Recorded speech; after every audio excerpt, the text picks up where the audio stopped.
Hello ghosts and ghouls, and welcome to another episode of Danica Raven's BiteSize Horror. This week I'll be reading The Hand of Sam by Scott Cowley.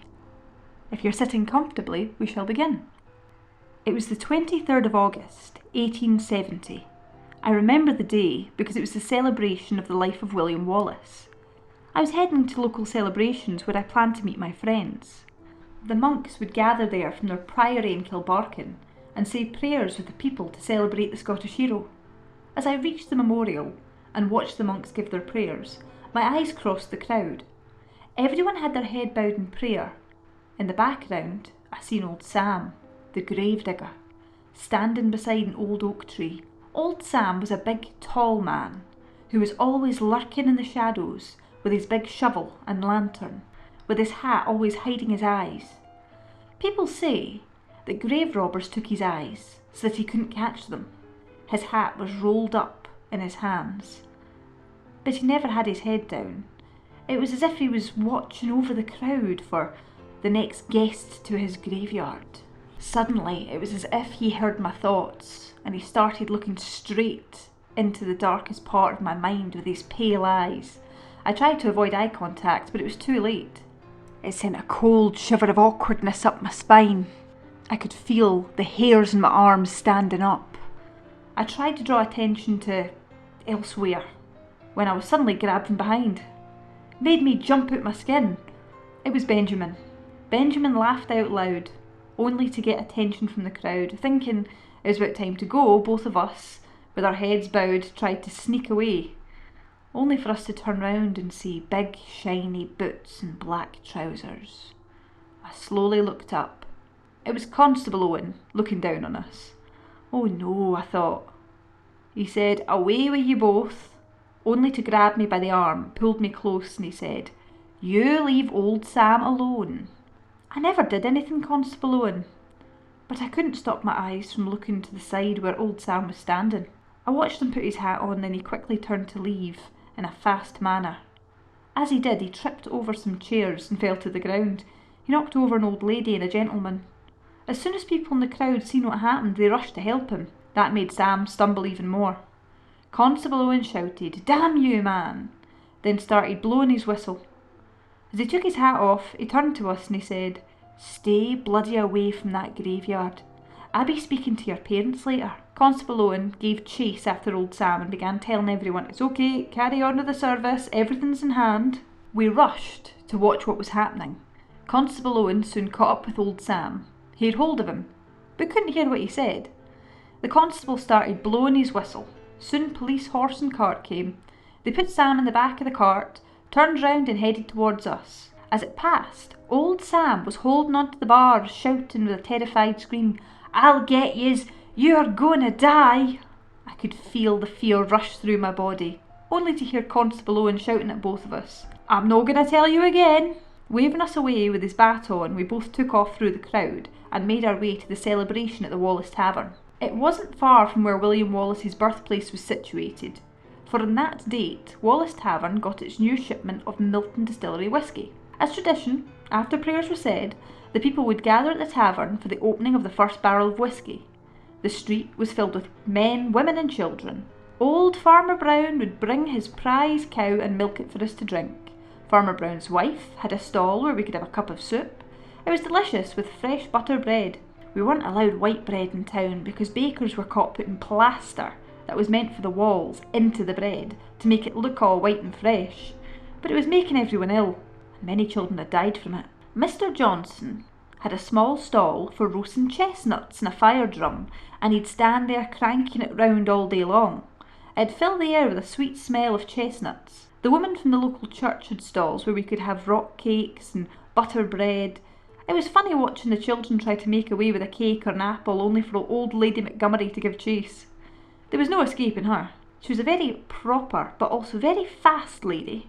Everything was free and enough for everyone, but we learned the right way that if we waited, and if we'd be nice, and if you were lucky, you could take some home with you. Mum and Dad were always happy when I got to take stuff home, because they knew that that meant I was being good. The time came that we'd all been waiting for. The owner of the tavern, Mr. Steele, would open the first barrel with a cheer from the people, and the sound of bagpipes would fill the air. There was a small well across from the tavern, and it's where we'd get our fresh water. But Mr. Steele, with a glass in hand, would fill the first drop of whisky he held at that glass, as if it was a golden cup, like a true champion. Old men cried out, "Make way!" as he made his way through the crowd. Old Mr. Stephen was already dancing like a goose, flapping his arms with excitement, only for Constable Owen to give him a boot in the bum, saying, "Control yourself," as he'd give a laugh. The day was filled with joy and happiness. The old man started crying out, "Hush, hush! Now this is the day we've been waiting for." You could hear a pin drop as he reached that glass under the running water. "Only a small drop in your dram," he'd say. "Well, for you young men," he cried out to the men, "how do we like our whisky?" And the men cried out, "Strong and fast." As the crowd gave out a laugh, it soon fell back to silence. He gave that glass a swirl and held it up to the sun, waited to see if the whisky turned pink, to prove that it was true whisky. He gave out a big cheer, followed by the rest of the crowd, and he swallowed that whisky down like a true Scotsman, and then he made his way back to the tavern like a champion, and the men followed behind him, the bagpipes roaring in celebration. As day came to an end, it started getting dark and thick with fog. We went to the stalls where we saw Thomas and Charles. We all collected some buns and bread. Mrs. Montgomery said, "Make sure to take them home to your mum." "Thank you, Mrs. Montgomery, I shall," I said, heading to Mrs. Brown. And I got a small pail of soup with enough for all the family. I said, "Thank you, Mrs. Brown." Mr. Brown said, "I'm sorry, but old Daisy's all milked out. Tell your mum I'll drop some off tomorrow." "I shall, Mr. Brown, thank you." I waved goodbye. I asked Charles and Thomas, "Did you hear about old Sam today?" They said yes. I heard Constable Owen tell Farmer Brown that they'd take him home, that he was in quite a state. We started walking home. It was getting really dark, and with a chill in the air, and thick with smoke from the local coal fires from the nearby houses. The road was lit with gas lights, but as we reached the old cemetery, there were no lights.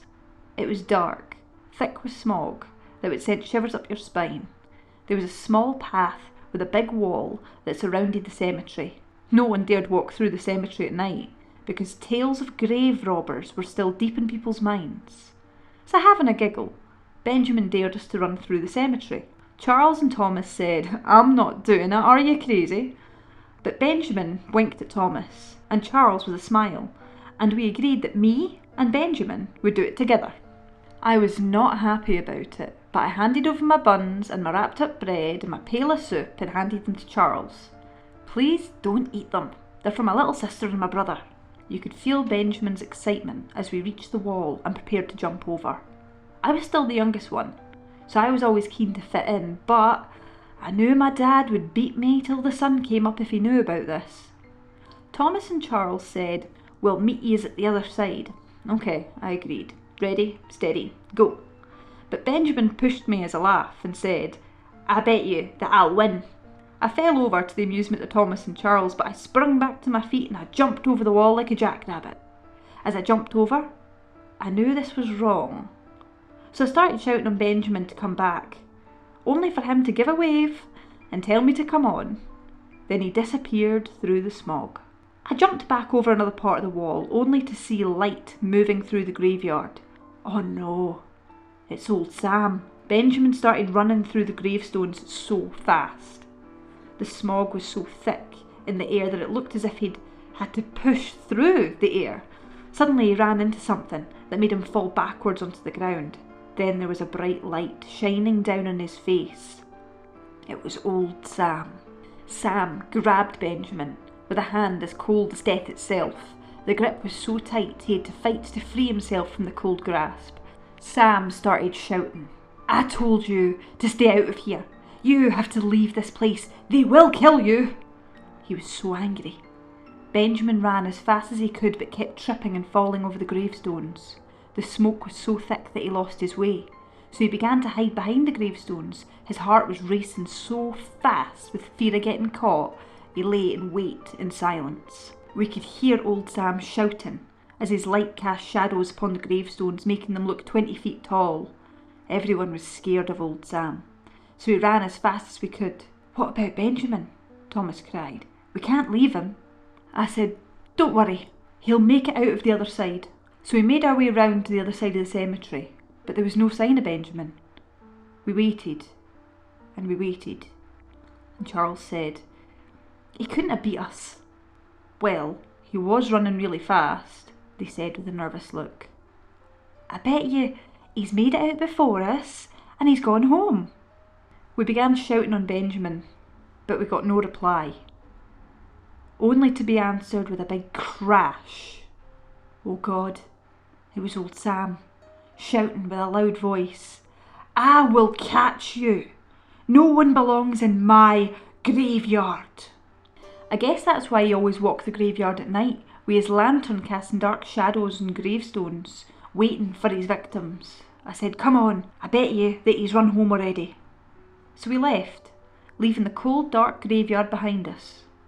The next day I was woken with voices shouting on the street below. What was that commotion? Then there was a bang upon the door. My mum started shouting, "Get down here now." I was rushing so fast I put on trousers, and then I headed down the doorway.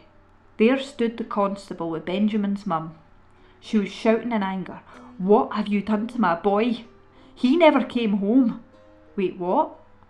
I began to tell them what happened and how we thought Benjamin tricked us and went home. Benjamin's mum was so upset that we'd let him go through the graveyard by himself. Constable Owen started blowing his whistle and said to me, "I told you not to go near the graveyard, boy." My mum grabbed me, said, "Silly boy, you've been told. Stay away from there." A big crowd started to gather with all the commotion in the street. I was told to get my jacket and to show the constable where we'd last seen Benjamin. The crowd followed behind us. You could hear everyone whispering, "I bet it was that old Sam. He did something to that boy." "Hush," Constable Owen said. "There'll be none of that. We'll wait and see what happens. There'll be a reasonable explanation." As we reached the graveyard, Constable Owen began to bang his truncheon on the gates and shouted, "Sam, open the gate at once." You could see old Sam through the old railings. He was standing behind a gravestone. He started saying, It wasn't me. It was the devil, I tell you. I told them to stay away." "Enough," shouted Constable Owen. "Come here and open the gate at once." Sam came closer. You could see the fear in his face. It was pale with fear, and he was shaking as he fumbled for the keys. Constable Owen took hold of him. "Where is the boy, Sam?" Sam pointed over to a big old tomb. "It was the devil, I tell you. It wasn't me. It wasn't me." Constable Owen told everyone to wait, but Benjamin's mum was waiting for no one. She ran towards the old tomb. We all followed slowly behind her. Then there was a deathly scream of horror. It rang over the graveyard and stopped us all in our tracks. The constable grabbed a hold of Benjamin's mum. You could hear Constable Owen crying out, "Good God!" And then he shouted, "Someone get the doctor at once." Benjamin was laying over a tombstone. His jaw was wide open in horror, locked in a death scream. His arm reached out as if he was trying to stop something. His soft brown hair had turned white as snow. His eyes were wide open, grey and soulless, just like old Sam's, as if someone stole his soul from his body. Soon the doctor came running through the crowd and went to examine Benjamin. The crowd was convinced that it was Sam that had killed Benjamin. But then the doctor shouted in a strong voice, "Damn it, it's happened again." He told Constable Owen that it was not Sam that had done this. Benjamin had been killed with fear. It was as if the devil had come and took the boy's soul, just like the rest of them. For that is why we're really not allowed in the graveyard at night. Sam wasn't there to harm us. He was there to protect us all along. We never did enter the cemetery, ever again, because we knew that something was waiting in the dark shadow of the night. I never will forget that night. You still see old Sam at night with his lantern walking through the graveyard, protecting us all. The Hand of Sam. I hope you all enjoyed that tale of mischief makers getting more than they bargained for.